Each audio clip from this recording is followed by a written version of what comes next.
Mga kababayan, hindi ko po alam kung tama itong gagawin ko ngayon, pero ipagpaumanhin nyo po. Ay, sinabi mo na ayaw mo sumunod sa kanya. Dapat sumunod tayo sa boss. Kung itong maliit kapirasong bahay nila, hindi nila kayang linisin.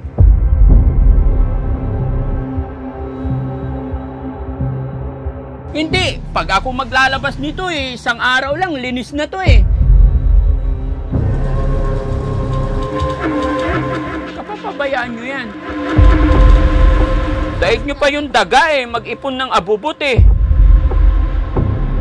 Paano nga ako tutulong sa inyo kung sarili nyo mismo hindi nyo kayang tulungan? Kaya ngayon, dinidil ko kayo.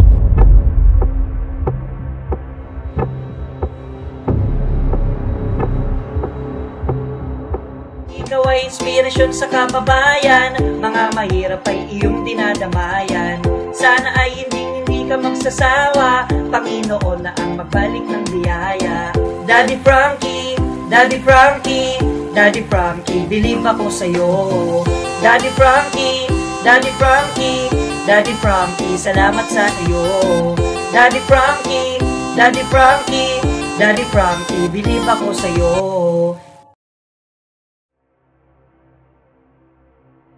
Naisipan ni Daddy Frankie na hamunin si Ate Neneng para mabago ang kanyang buhay, hindi lang pansamantala, kundi panghabang buhay. Nasa kanya na lang ito kung paano niya tutuparin or paano niya aaksyonan ang lahat ng ito. Kaya samahan nyo kami, alamin natin kung ano ang pagsubok na binigay ni Daddy Frankie para kay Ate Neneng para sa kanyang kinabukasan. Ayan mga kababayan, mapapansin nyo, matagal na hindi nakasama si Miss Angel sa amin. Pero sa araw na ito, kasama natin siya para makatulong din at makita rin ng ating mga kababayan na hanggang ngayon is na-assist natin si Angel. At syempre si Angel, kahit na medyo malaki na yung pagbabago, marami na siya pinagkakaabalahan, ay hindi pa rin niya nalilimutan tumawag or mag-message kay Daddy Frankie. Kaya naman saludo ako kay Miss Angel na hindi siya nagbabago. Kaya mga kababayan, mga kabarangay, sa mga hindi pa nakapalo sa Angel Lady Mechanic, i-flex ko po dito ang kanyang channel at paki-support mo po siya, paki-follow po, nang sa ganon mas makatulong pa tayo, lalong-lalo na sa ating mga beneficiary. Ayan, mga kababayan, nandito si Riz Motovlog, support nyo rin po. Ayan, saka si Sam Motovlog. Ayan, mga kasamahan ko. At syempre ang ating cameraman, pero wala pong channel yan, siya si Kuya Rab. Kuya Rab, okay ka lang dyan? Ayan. Mga kababayan, mga kabarangay, panibagong araw, panibagong vlog. Mga kababayan, hindi ko po alam kung tama itong gagawin ko ngayon, pero ipagpaumanhin nyo po. Sabihin nyo, pwede kayong mag-comment kung ito ba'y tama, pwede nyo akong payuhan para itama ko or ikorik ko yung mga bagay na aking ginagawa. Pero gaya ng aking sinabi, pagpasensyaan nyo po ko, ito pong gagawin ko na to. Ito yung naisip kong paraan para mas makatulong pa ang inyong lingkod, mga kababayan. Sa araw na ito, binalikan ko po si Ate Neneng.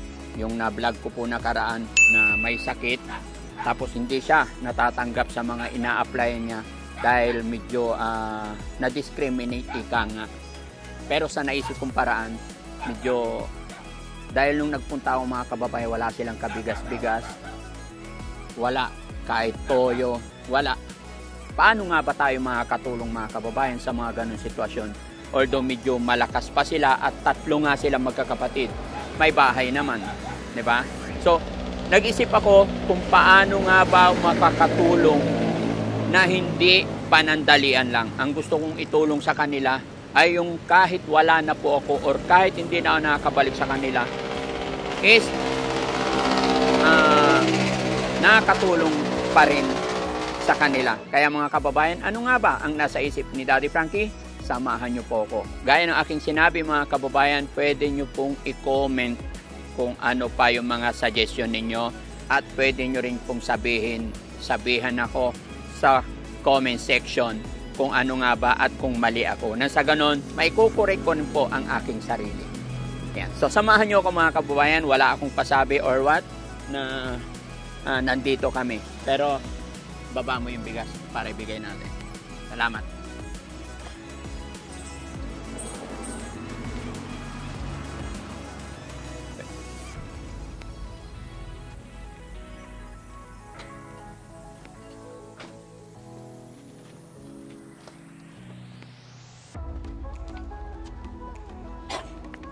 Ito po yung bahay ni Ate Neneng mga kababayan. So, naiisip nyo ba mga kababayan kung paano nga ba makatulong ang Team Daddy Frankie? Mangingialam ako. Ayan. 3 silang nakatira dito magkakapatid daw pero hindi ko pa nakikita yung kanyang mga kapatid. At ito yung bahay nila. Talagang kayo na pong bahala mga kababayan. So kakatok tayo. Tapo. Ate Neng. Tapo.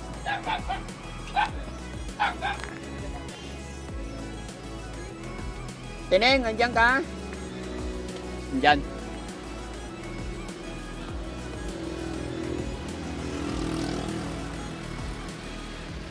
Ikaw ang binibini na ninanais ko. Teneng! Tapo. Ay, kumusta? Okay naman po. Ano nangyari sa'yo? Ano pa din? Ba't nagkauling-uling na yung binti mo? Dito kasi ako kuya. Ha? Pwede pumasok? Sige po.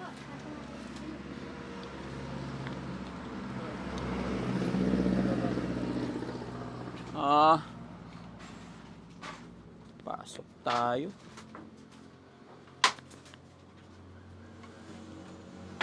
Init.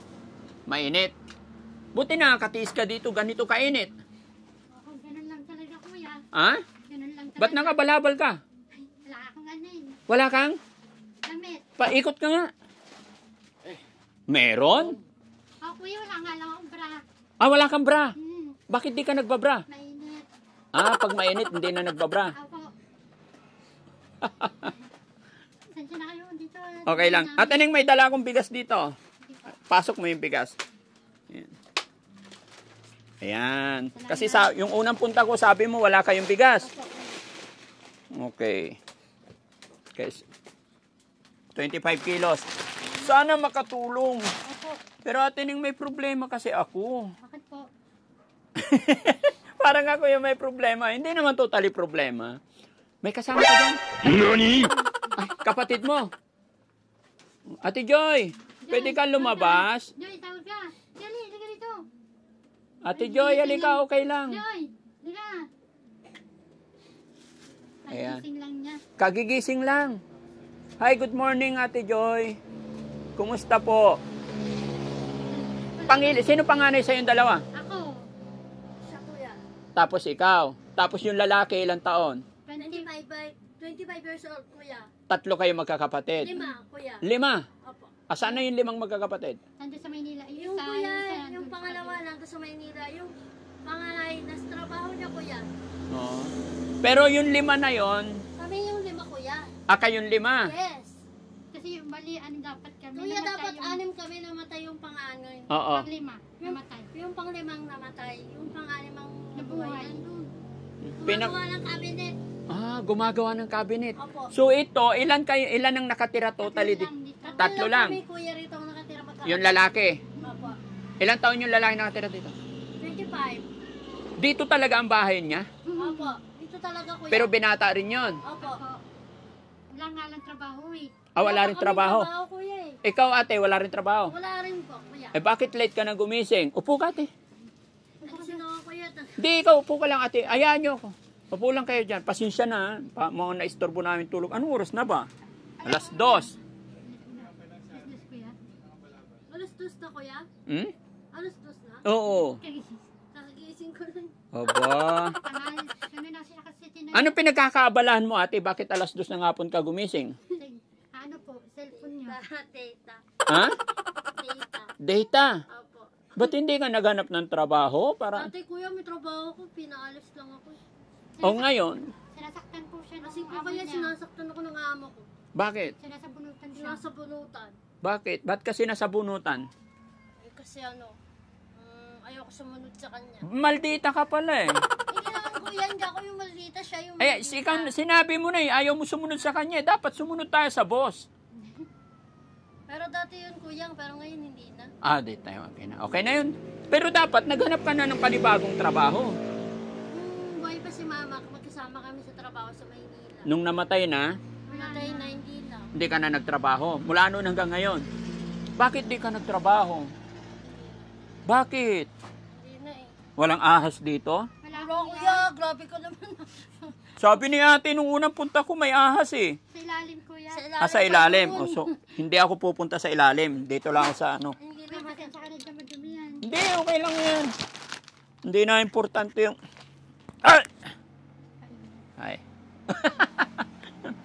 Okay. Huh. Alam mo ba, Ate Neng? Pero kuya, nung nagkasakit na si mama, hindi na kami nagtrabaho. Binantayan na lang namin siya. Oh. Oh, pero ngayong wala na yung mga magulang nyo, dapat nagtatrabaho na kayo. Yun nga kuya eh. Kaso nga lang, dati nag-apply ako ng trabaho. Kaso nga lang, walang tumanggap sa akin kasi paano payag daw ako. Ano naman ang kalagayan natin, may mga trabaho talaga na naangkop, naayon sa kakayahan at kapasidad natin. Gaya ni ate. Pwede tayong magpunta sa bahay, kasambahay. Ako Mga nga, tumutulong ako dun sa kabila. Tagabili ng gamot, tagabantay ng pamangkin ko. Dalawa kami. Nagbabantay sa pamangkin. Sa pamangkin namin, kasi may sakit siya kuya, may ano siya, may... Pero hindi sapat yun, di ba? Yung isa lang, tapos yung ikaw maghanap, tapos yung kapatid nyo sana. Di ba? Malaki ba yung kwarto nyo dyan? Hindi kuya, maliit lang. Sakto lang. So, tabi-tabi kayo magkakapatid dyan. Dito yung Hindi. kwarto ng kapatid ko. Doon ako sa gitna. Tapos siya naman dito sa Ah, 3 kwarto. Malaki. Kaso kuya, walang pintuan. Ah, wala na pintuan. Wala. Patingin. May aso kuya, nandun yung aso. Ay, wag na. Tawag. Dito. Pinakawalan ko nga kuya eh. Bakit? Kasi nakita ko kayo eh. Baka kuya, kagating kayo. Wala pa yung bakuna. Okay. Anong gagawin dito? Tama namin niya kuya. Sira-sira na yun eh. Ano yung tatapon yung yung humpang dito sa taas. Oh, bakit hindi pa itapon? Yung yung isa sa iba. Pati ito, oh, tignan mo, mukhang tirahan na ng ahas yan. Oh. Ano po yan eh. Doon po yun sa kabila. Mga, So, mga mga gamit ng... Tinambak po dito. Mga gamit nila kuya yan. Diyan mo Okay, na okay. Ayan, at least nakita naman na namin. Pero medyo, para sa akin kasi, pasensya na kayo Ah, sige po. I-deal ko kasi kayo eh. Sige kuya, ano? Deal ka ba? Ano kuya? Ah, ito yan eh. Oh, excited sila oh. Ano yan kuya? Ha? Init? Honestly, gusto ko kayong tulungan. Kasi nung nai-upload ko yung unang pag-uusap natin, maraming naawa sa kalagayan ni ate. Di ba? Pero syempre ako gusto kong tumulong sa inyo. Pero sana, tulungan nyo rin yung sarili nyo. Oo, sige kuya. Maaasahan ko ba yon? Ayan kuya, syempre naman. Syempre naman. Kasi alam nyo, sa totoo lang, hindi kasi every time na pupuntahan ko kayo para tulungan lang. Kailangan kasi mga malalakas pa kayo. 40? 45 si ate? 6 kuya. Ha? 46? Ha? 36. Ah, 36. Ang bata mo pa. May girlfriend, ay boyfriend ka ba? Walang asawa? Wala. Anak? Wala din kuya. Wala rin. Pinapawisan sila mga kababayan. Init eh. Kasi nga hindi nyo kasi bigyan ng bintana. Bahay namin to kuya. Dati maayos to kuya. Ang buhay pa si tatay ngayon, hindi na. Huwag na natin kasing isama sana si tatay nanay kasi tapos na yung tungkulin nila sa inyo dahil matatanda na kayo. Pero ngayon wala na. Gusto na lang sa ano namin. Kaya nga wala na sila. Kumbaga tapos na yung sa edad nating ito, tayo na. Di ba? Tulungan natin sarili natin. So, okay na, sasabihin ko yung deal ko sa inyo. Sige kuya. Sige kuya. Gusto ko kasi kayong tulungan, bigyan ng pangkabuhayan. Okay na. Yung- Tatanggapin namin yung kuya. Ano naman? Kuya naman eh. Tatanggapin na nga namin. Tatanggapin nyo. Opo. Pero sa isang kondisyon, Ano? kailangan malinis muna natin to lahat. Sige kuya. Okay lang. Pagbalik ko, wala na tong kalat na to. Kasi totally, Ang daming kalat kuya. ala ko, Daming kalat eh. Hindi naman yan sa amin. Sa mga... bili ka nga posporo Sam, sunugin muna natin to. Eh, kuya naman eh. Kuya, wala na kami So, ba? hindi, puro basura na to eh. Wala na kami Sunugin pa. na lang natin. Kasi ito, sa kabila yan. Sabi ng kapatid na yung pangalan dyan. Una, tambak ko rin dyan kasi O ano nangyayari dito? Eh di naging, ano to, anong tawag dito? basurahan na. O basurahan. Pero, mga kababayan, ito po yung aking problema mga kababayan. Gaya na aking sinabi, gusto ko silang tulungan pero paano nga ba natin sila tutulungan kung sarili nila mismo hindi nila kayang tulungan? Sorry sa word na yan. Gusto kong magising tayo sa katotohanan. ididil ko kayo ngayon. Bibigyan ko kayo ng sari-sari store. Kasi yun yung sinabi nila mga kababayan, hindi sila matanggap sa trabaho. Dahil sa kalagayan ni Ate Neng. So ang naisip ko mga kababayan, is tawag nito, bigyan sila ng sari-sari store. Pero ang tanong mga kababayan, paano imamanage ni Ate Neng at kapatid niya yung sari-sari store, maliit na sari-sari store na ibibigay ni Daddy Frankie, kung itong maliit kapirasong bahay nila hindi nila kayang linisin? So ididil ko kayo, itapon yung mga hindi na napapakinabangan, yung mga sira-sira na nagamit. Sorry nagpakatotoo. Sana maintindihan ninyo, gaya ng sinabi ko kanina sa aking mga kababayan, pwede nyo po kung i-correct kung naging nang himasok ako, dahil gusto ko talaga makatulong kay Ate Neng sa mga kapatid niya. Totoo naman. Gusto ko linisin lahat ito, itapon na yung mga hindi dapat napapakinabangan para maaliwalas. Ngayon, pag bumalik ako, maayos na yan, gumawa kayo ng maliit na cubicle dyan natin isasabit lahat yung mga sardinas, peles, nantuka,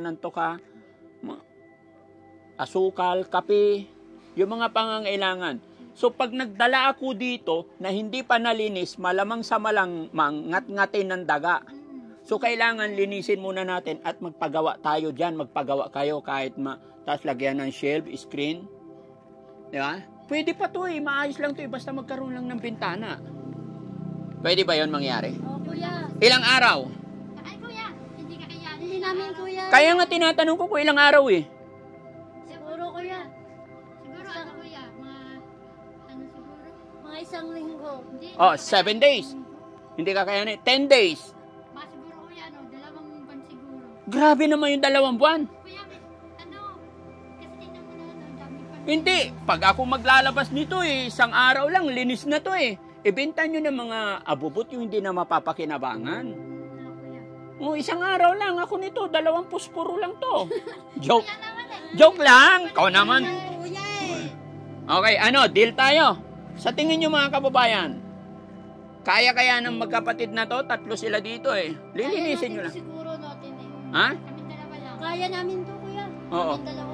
Gagawa tayo ng sari-sari store nyo dyan. Gagawa tayo. Pwede naman kuya. Itatapon nyo na itong mga basura. Oo. After 10 days, babalik ako dito. Ang tagal na nga yung 10 days Marami pa kami nilinisin. Marami pa kami lilinisin. Gumising ka kasi alas 7 na umaga, hindi alas 2. Kasi ganito kuya, Oh. ano yan pag pagkain niya, alas 12 ng madaling Daig araw. nyo pa yung calls. Madaling araw. Oo. Tapos pagdating ng madaling araw, alas 2, maghugas pa siyang plato. Hmm. Tapos pagdating Ano ba naman yung plato inugasan? 3 piraso lang. 3 lang kayo rito. Saan kayo kumukuha pala ng tubig nyo? Doon sa kabila. Naghahakot. Okay. Dati, kuya, meron dito kaso naputulan na. Kapapabayaan nyo yan. Pero wala na akong sinisisi. Huwag kayo magtampo sa akin. Upo ka, ate. Usap pa tayo Ha? Masanay ka na. Ikaw nakatira dito. Ako nga nandito. Tinitiis ko Oo nga, ako rin nga kuya para matapos yung deal natin. Para para pagbalik ko dito, mabango na. May electric pa na. Magkakailaw na kayo. Okay? Deal. Hindi kuya. Paano kayo magsisimula? Magsisimula kami. Kuya na kami.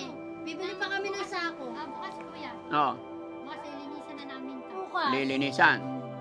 Sige, para malapit sa katotohanan, babalik ako rito 5 days. After 5 days. Kasi sa totoo lang, isang araw lang na to Hindi itatapon. namin kaya yung gero, kuya. Mabigat.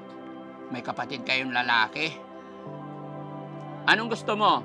May tindahan o habang buhay na lang tayong ganito? Tindahan. Okay. So, first step, halimbawa, wala na ako dito. Anong una-una niyong gagawin? Nilinis muna. Pag nalinis na, pag natanggal na, anong sunod? Papatayo namin yung gero sa kapatid niya. Etong yero na to, ilagay dyan sa bubong sa mga butas-butas. Tapos gawa kayo ng bintana dyan, tapos lagyan ng screen. Ilan taon yung kapatid yung lalaki? 25. Sige, deal to ha. Hindi kuya. Okay. Meron akong ibibigay sa inyo, pampatayo ng tindahan. Pagbalik ko, at okay na, maayos na, natanggal na itong mga kalat basura. Huwag lang yung TV. Gagamitin ko yan. Umaandar pa ba to? Opo. Yun nga lang kuya. Ano ba yan? Oo, sige. Basta yung mga hindi na nagagamit. Di ba? Yan ang dami. Pasensya na kayo ako. Tara, diretsahan ako magsalita kasi Wala gusto... kayo, kuya. Hindi naman kami nasasaktan. Bakit? Sanay na. Manhid na? Kuya. Saka ano Ha? kuya, tama naman yung sinabi mo. Tama naman yung sinabi mo, kuya. Parang Okay. hindi mo sa amin yan. Yan. Sige, wala na maraming ano. Bibigyan... kasi ito panimula. Kuya, kaya mo yan. Kaya mo yan. Ha? Mainit. Oo nga eh. Ito kasi para may pambili kayo ng screen para sa tindahan. Kasi marami akong pinupuntahan. Kaya kayo na lang ang gagawa. Kasi malalaki naman na kayo. Hindi naman kayo baldado. Bibigay ako ng 10,000 pesos. Pamparenovate, pampagawa ng tindahan, para ma-dispose nyo lahat yung dapat i-dispose. Hindi pa kaming sako. Hindi kuya. mo pa kami nasako. Mga gamit ng kapatid namin niya, kuya. Basura na yan eh. Ayun. Hindi, mga gamit ng kapatid namin Kaya niya, ano kuya. namin yan kuya, lilinis namin. Ayusin namin yun, oh. Lalagay namin sa eco box. Daig nyo pa yung daga eh. Mag-ipon ng abubot eh. Grabe Ha? ka naman, kuya. Oo nga, pasensya na kayo. Sinabi ko kanina, pasensya na yung mga kababayan eh. Kasi paano nga ako tutulong sa inyo kung sarili nyo mismo hindi nyo kayang tulungan. Kaya ngayon, dinidil ko kayo. Mag-iiwan ako ng 10,000, gagamitin nyo to panlinis, pampagawa. Ngayon, pagbalik ko dito, nagkaroon kayo ng magandang tindahan. Itong yero na to, ilan ba to? 1, 2, 3, 4. 4, sakto na yan. Itapat ninyo doon para hindi matutuluan. Tapos gawa kayo ng ano dyan. Tapos higpitan yung pintuan. Ayan oh, may doorknob naman. Nakita ko. Ang lakas ng mata ko ano. Oo. Doorknob. Papayos pa namin, kuya, yung pinto. May, ano yan, may, Kaya nga may 10,000 eh. anong tawag nun? May tali na. Oo. Tapos balik rin ninyo kasi patulak sa labas. Dapat dito pa ganyan. No? Asa lang, hindi kami marunong mag-ayos. Yan ang sinasabi ko eh. Nung tinuruan kayo ng mga magulang nyo nung maliliit, siguro hindi kayo nakikinig. Sa No, kapatid tapos- lang namin yun. Oh, tapos nung nawala na yung magulang, kawawa yung mga anak. Kaya mga anak, lagi kayong mag-aral. Diba? Okay, deal natin yon. Opo, sige. Magbibigay ako ng 10,000 sa'yo, Ning, gaya na aking sinabi.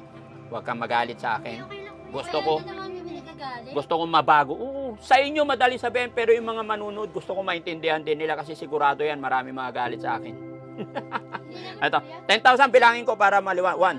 1, 2, 3, 4, 5, 6, 7, 8, 9, 10,000. Salamat. Salamat. Hindi, huwag kayong pasalamat sa akin. Hindi pa tapos ang usapan. Hindi pa tapos. Ha? Pag hindi nyo nagawa yan, wala na yung tindahan. Basta ako ang maglalagay laman ng tindahan. Pag nagawa nyo yan. 7 days, babalik ako rito. Okay, kuya. Ha? Kuya. Yan. Salamat, kuya. Tindahan ang gagawin natin, maliit na sari-sari store. Lalagyan natin ng mga peles, sardinas, nantuka. Basta yung mga pangunahing kailangan ng bahay.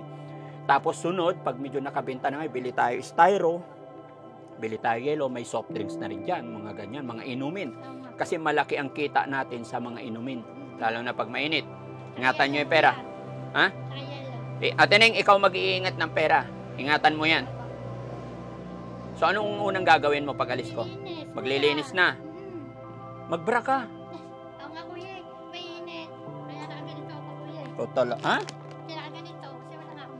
Wala kang bra. Bumili kang bra. Meron dyan kuya. Ayun, nakita ko mga nakasabit-sabit yan. Parang paniki na eh. Sa kanya. Sa kanya yon. Chismoso talaga ako, no? Pasensya na kayo mga kababayan, mga kabarangay. Angel, halika rito. Ayan, si Angel hindi tuloy pumasok. Pasensya na. Kuya, Ha? anak mo. Opo. Ganda. Ay, maganda. Maganda ka. Wow. Hindi. Ilang taon ka na? Ganda. Maganda ka. Yung maganda? Siyempre. Mga kasama ni Daddy Frankie, magaganda. Ay, Hindi. Ano yan? Beneficiary ng Team Daddy Frankie. So, mama siya. Siya si Angel, the lady mechanic. Ha? Mekaniko. Vlogger din siya. Ayan. Bagay? Lalaki. Ha? Lalaki. Okay lang yun eh. Gusto niya eh. Bagay. Wala naman tayo. Wala tayong Kahit ginagawa. babae, lalaki, tulad niya oh, nagmimekanik, kaya kayo, kaya nyo rin maglinis. Sige na. Angel, anong masasabi mo? Gaya ng sinabi ko, pasensya na mga kababayan, lalo na sa mga kapanood ng bidyong ito. dahil alam ko po yung iba alam ko may saling pero wala akong magagawa. Opinion nyo yan. Gaya ng aking sinabi kanina mga kababayan, kung ano opinion ninyo, malaya po kayo mag-comment dyan, tatanggapin po ni Daddy Frankie lahat ng opinion ninyo. Pero ito lang po, pasensya na, dahil ito lang ang naisip kong paraan para magbago yung pananaw nila ate. Kasi sa pakikipag-usap ko sa kanila, mula noon hanggang ngayon parang nakadepende pa rin sila sa kanilang mga magulang, which is wala na yung mga magulang nila. Kaya gusto kong buhayin, magising sila na kailangan na nilang tumayo sa sarili nilang paa. Kaya dinidil ko po sila ngayon. Ha? Angel, tama ba? Okay lang ba? Oo, tama naman. Bakit? Ano po kasi, Ano? dapat din po talaga malinis tayo sa bahay kasi po sa kaligtasan din naman po natin. Yes, baka makagat tayo. So ayan mga kababayan, abangan po natin ang susunod na mangyayari kung ano nga ba ang magagawa at magaganap dito sa bahay. Anong gagawin ni Ate Neneng? Ate Neneng, thank you so much. Pasensya na po and God bless. Salamat po. Bye-bye po. Bye. Ingat kayo. Ingat kayo. Bye-bye. Kung may taong handang tumulong para sa iyo, dapat ay tanggapin mo ito. I-grab ang opportunity at lubusin mo ito. Pang-ingatan, panghawakan ng ayos para sa iyo din naman yan. Hindi ito para kay Daddy Frankie, kundi para sa iyo. Ikaw na ang magkusa na baguhin ang lahat dahil kung mananatili ka dyan, hindi ka uusad.